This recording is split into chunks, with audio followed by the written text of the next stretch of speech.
3 years after he fled India, a UK magistrates court has recommended that Nirav Modi be extradited to India from the UK in a major development in this case. Now, as you all remember, Modi was accused of a fraud when it came to the PNB bank scam, where letters of credit were used to take large sums of money for transactions which weren't actually taking place. Huge amounts of money siphoned off from this. There is a CBI case, there's an ED case. When the allegations started to break, Modi sort of fled the country. We didn't know where he was for a long time. Then he turned up in the UK. He was arrested in March 2019 there, and the extradition process began. But so it's been a fairly long time, obviously, between that and this court decision. But this court decision is very important because what the judge has said is that based on all the evidence and the materials provided to him, there does appear to be a prima facie case against Modi, that the CBI and the ED, the case they're building against him for fraud, actually does have merit.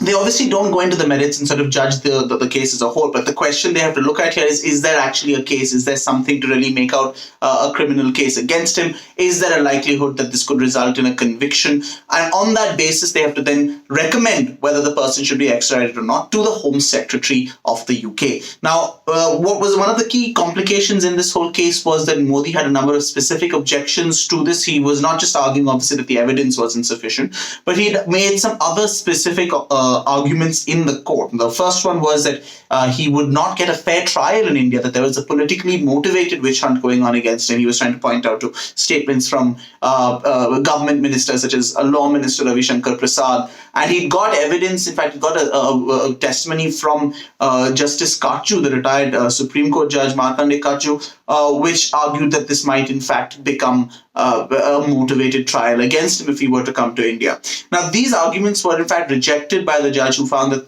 the testimony of people like Kachu, who were arguing that there might be some sort of political interference here, was actually appeared itself to be motivated and appeared to be not exactly the most objective. And the judge has also rejected the other key argument which Modi had raised, which was that, the conditions for him if he were to be brought to India and then lodged in jail here for his trial would not be appropriate based on details provided of the Arthur Road jail in Mumbai. Now, these are obviously so a very important ruling for the CBI, for the ED, for Indian authorities. It's a big win also because of what's happened here. At the same time, we do need to recognize that this doesn't mean that Modi will be brought home anytime soon, as we've obviously observed in the Vijay Mallya case, because there are a fair few steps still left in the extradition process. Now, at this stage, where we're at is that the process was sent through the proper channels. It was approved. It was taken up to the court. The court issued an arrest warrant for Modi, and he's been in jail on that basis. The court then has gone over this sort of evidence and made its prima facie ruling. So that's the sort of where the stage in the process where we were. Where it goes from now is why it's not going to happen immediately, because there are a few steps to go. So it starts with first this recommendation of the Westminster Magistrates Court being forwarded to the Home Secretary of the UK. Now, the Home Secretary is supposed to approve, review this and make a decision within 2 months. In the meanwhile, Modi gets to file an appeal to the UK High Court against this decision. Now, that appeal will not get heard till the Home Secretary makes a decision. If the Home Secretary makes a decision that, yes, Modi should actually be extradited to India, then at that stage, the appeals start to get heard in the UK High Court. Now, this is, of course, a point, because that's going to take that could add a year, if not more, to this case, because the process there will also be disrupted by events going on.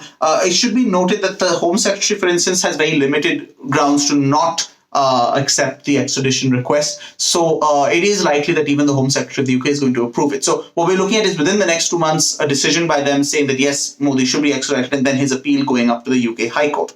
Now, in the UK High Court, Modi can re-argue all of these points and try to argue that what the Magistrates Court held was wrong, that actually there is a motivated case against him, there is a witch hunt. So now that is something where there will be a fair bit of a reappreciation of the evidence is possible at the UK High Court stage.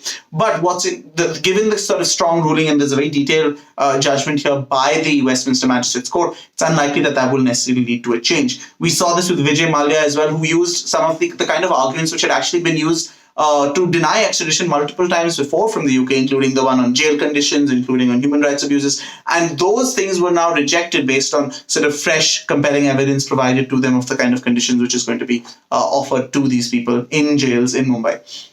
Now, on top of this, once the UK High Court makes a decision, then obviously both sides could appeal. If Nirav Modi, if the order is that yes, he should be extradited, then Modi can appeal to the UK Supreme Court, and so can the Indian government if the court rules the other way. Now, however, the UK Supreme Court only picks up these kind of cases if and only if there is if there is a question of law involved. So if it's purely a question of whether the evidence matches up or not, that will not go up to the UK Supreme Court.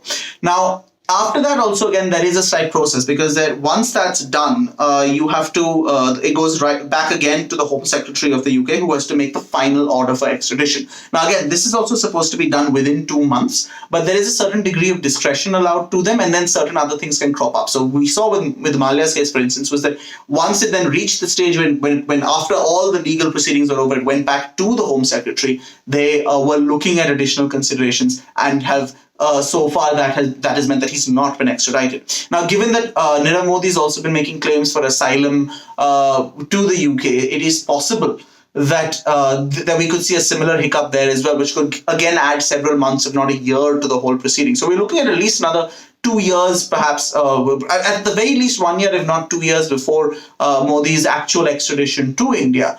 But it is an important step, and what's key is that the Magistrates Court has very specifically countered some of these big arguments which Modi raised, including this whole thing about a political witch hunt. And that's something which is interesting, because there is a suspicion that the reason why Malia is not being sent back is because of the political witch hunt. So whether that's going to then, whether the judge's appreciation of the evidence here shows that there is less of a risk to Modi or not, these are all issues which we'll only get more clarity on going forward. So stay tuned to the Quint for all those updates, including on when we'll actually see this man brought to trial.